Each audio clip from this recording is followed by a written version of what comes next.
Mom, what are you doing? What am I doing? David, we have had this discussion. Don't think you're going to be doing this all summer.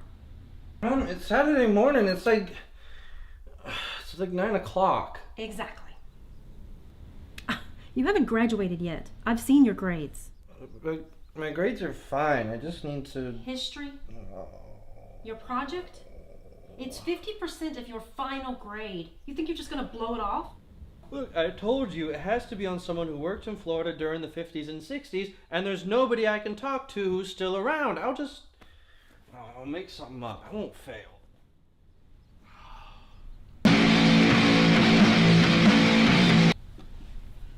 Mr. Evans is just a couple of doors down.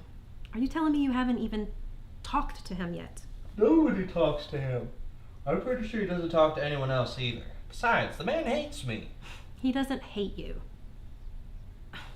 Okay, so you're not his favorite person, but that is your fault. Yeah. I'm gonna go make you some breakfast, and then I want you to go straight over there and ask him for help. Alright. But if I don't come back alive, will you accept my diploma for me?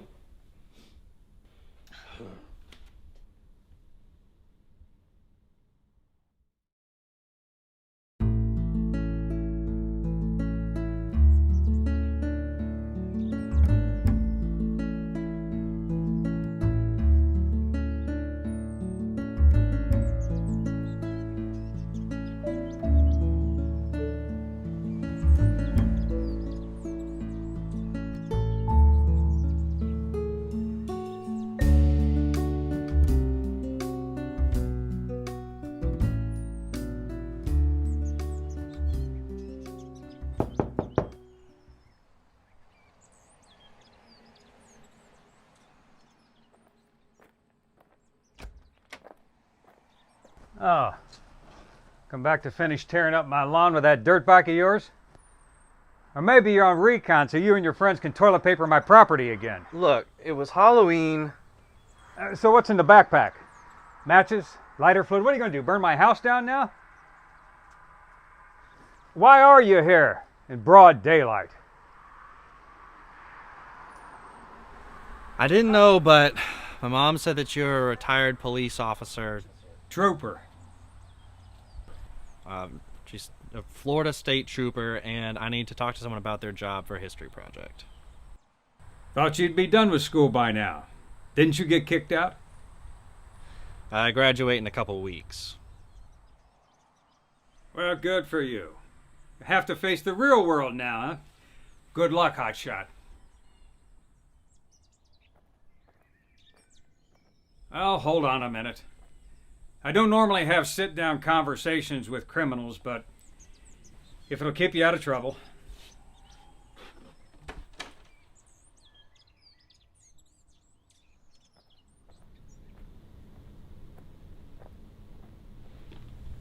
Now, don't touch anything. The interior of this house is the only thing you haven't damaged. Look, Mr. Evans, sir, I'm sorry, but some of those things were an accident. There are no accidents, kid. Only intentional acts or negligence. All right, well, I'm sorry. So, what am I supposed to do here? What's your assignment? Well, I just have to ask you some questions.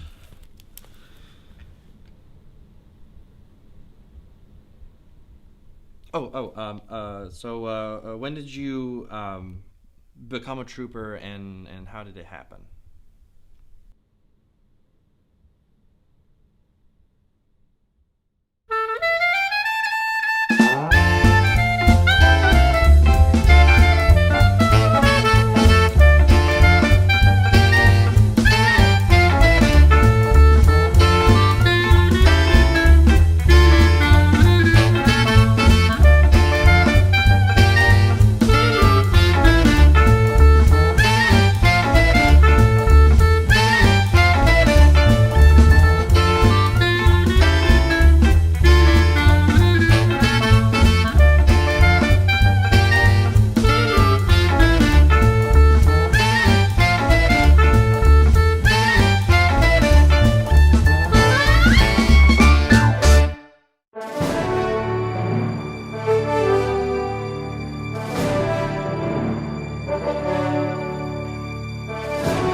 I never seen anything like him.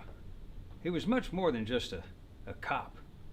Why, when he stepped out of that black and tan car with his leather and brass all shiny, why, he looked taller than a building. He had his hat pulled down on his brow, gun strapped to his hip. Why, he looked like Superman to me. So he saved the day for sure. Nearest town was 20 miles away, and he had us off and going in minutes. I was 9 years old, and I knew right then what I wanted to be, and it never changed. Wow, so just from changing your tire? Are you listening to me, kid? Because I don't think you're listening. See, we didn't have any action heroes back then. None of this TV or movie baloney guys shooting up the world. Now, see, he was a hero to me. Not because he was tough and loaded for bear, ready to take down the bad guys, which he was. It was because, more than that, he took the time to help a family on their way, and he did it with a smile. The patrol was just starting up then. It was back in '39. Oh, so when did you become a trooper? 1956. 13th recruit class. Sent right here to the Panhandle.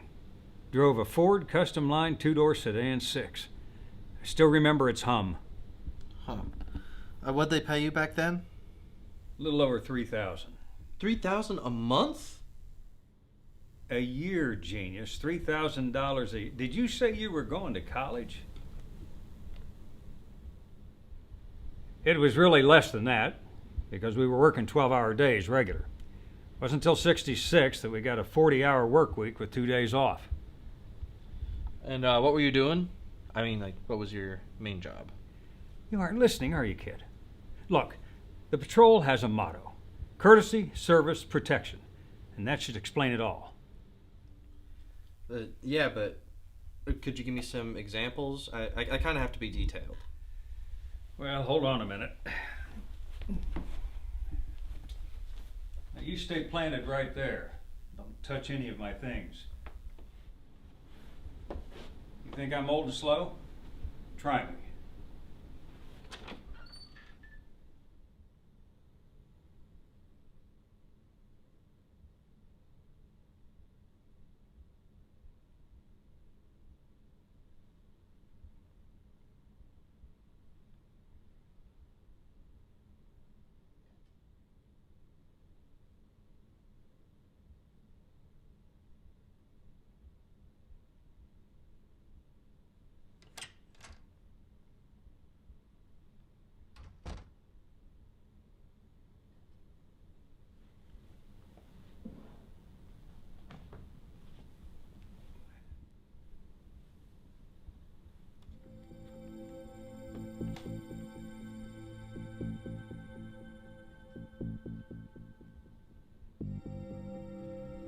We were enforcing all state laws, from speeding tickets to violent crime.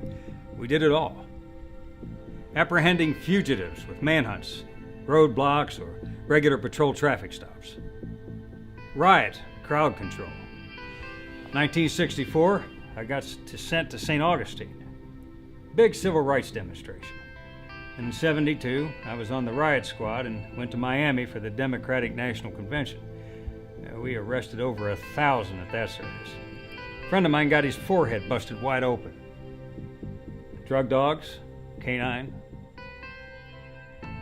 Worked with a felony team for a little while in drug interdiction. Made a couple of big seizures up on I-10. Yeah, you recognize that, don't you? Of course you do. It's marijuana, 25 pounds of it. Sir, I've never even seen marijuana. Your demeanor screams just the opposite, but anyway. So you ever get in a chase? Of course. You never know who you're going to come across out there. Someone making a stupid decision, or worse, someone that'll do anything not to go to jail. So, you ever shoot anyone? Well, I did what I had to do at the time. Got through it all right, I guess. You see, it doesn't happen like you see on TV. Some of us got real lucky, never had to fire on anyone. Others, well, they got into it more than once. And then some, they paid the ultimate price. How long did you work? 35 years. Now, some of these guys have ranks on them, like in the military. So what rank were you when you retired? Write this down. Best job in the patrol is trooper.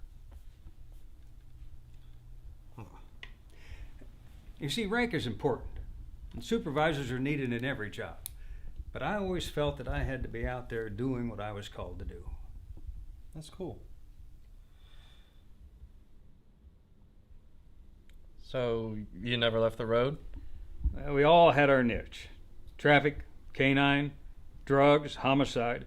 Mine was DUI enforcement. Drunk drivers, right? So you would pull them over and find them a way home safe, like get them a cab or something? All right. That's it. I've wasted enough of one day. Oh, wait. Write whatever you want to. You got your own ideas anyway. What did and don't let the door hit you in the rear on the way out.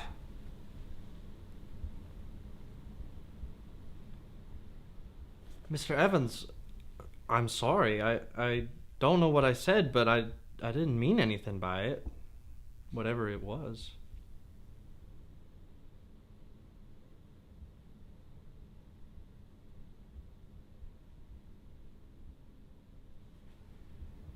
I've been on for a few years. I was working, of course. Marcy, his mother, was bringing him back from his grandmother's house.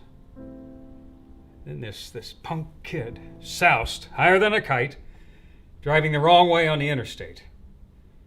Marcy pulled through, but our boy never had a chance. Marcy was never the same. Mr. Evans, I am really, really sorry for everything. The only ride a DUI driver got from me ever was to jail. When I lost Marcy a few years later, well, I went on permanent midnight shift. I made literally thousands of DUI arrests. And if I could still be working, I'd be doing the same thing now. I never knew. How could you know? It's not your business anyway. Well, I really appreciate you taking the time to help me. Say, kid, do you like boiled peanuts? Yeah, sure. Why don't you grab that thing and we'll go out back. There's a good breeze blowing.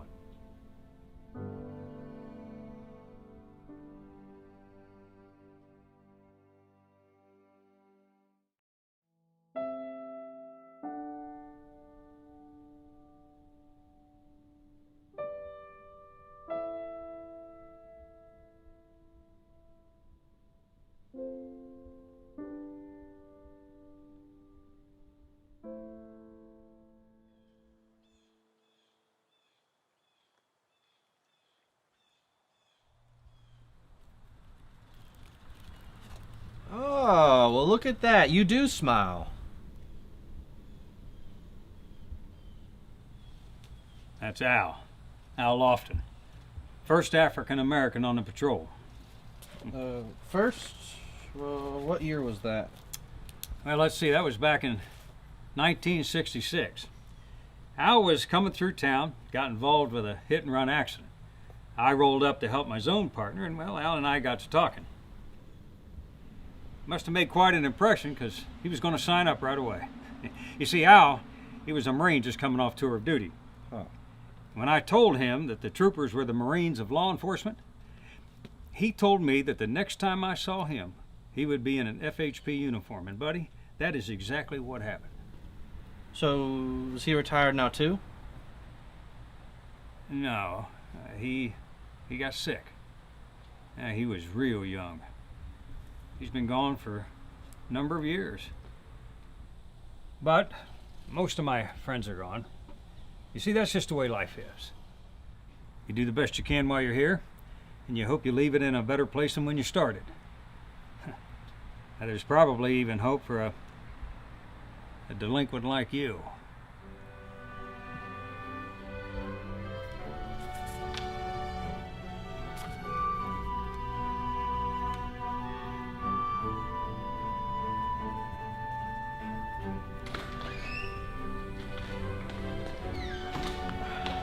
Hey, how'd it go?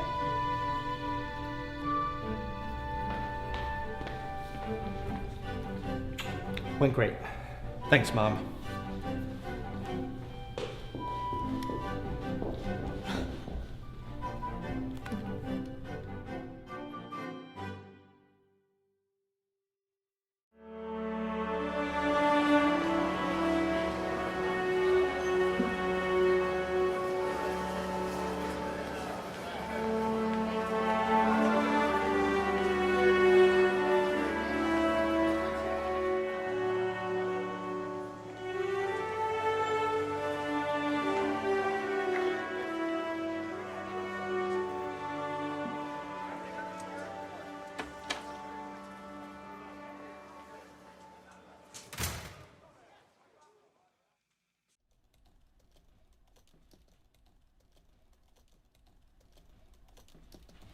Hey. What's up?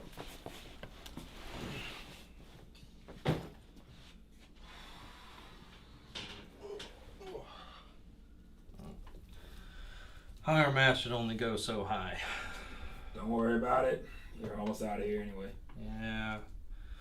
Easy to say for those who already have an internship. Hey, that reminds me. Mail? Looks official.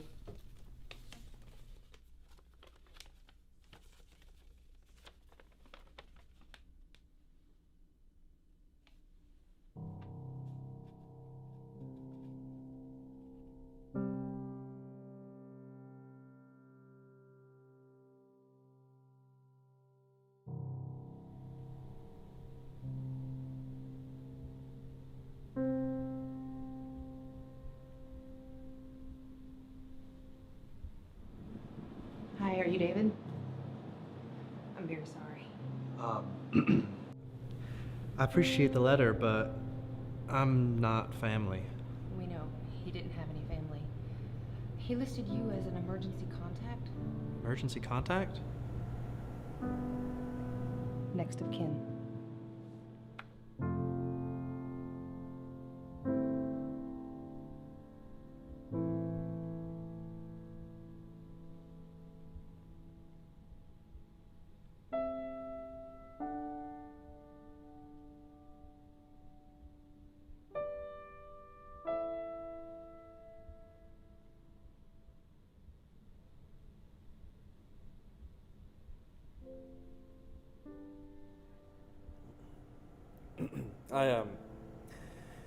I practically lived next door to Mr. Evans for my entire life.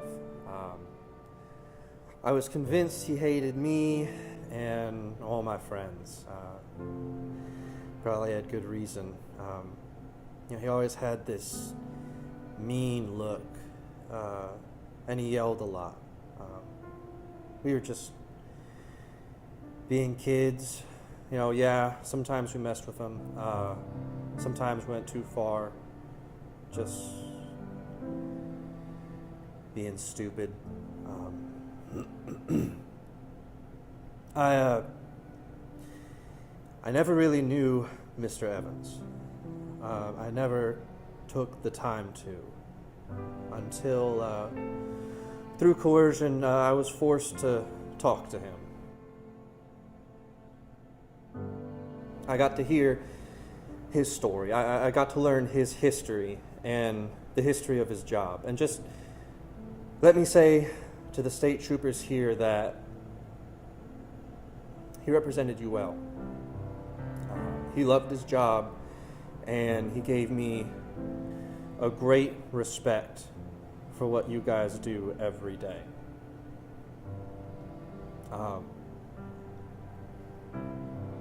I haven't really shared this before, but I was abandoned as a child before I could walk. I never let it bother me because I've got an awesome mom, a real mom. But I never had a father. It was only over a summer that I got to know Mr. Evans. And I am so grateful for that time. I made a friend, a good one. And I never got the chance to tell him this. He was the closest thing to a father that I ever had. So long, Trooper Evans. I think you're home now.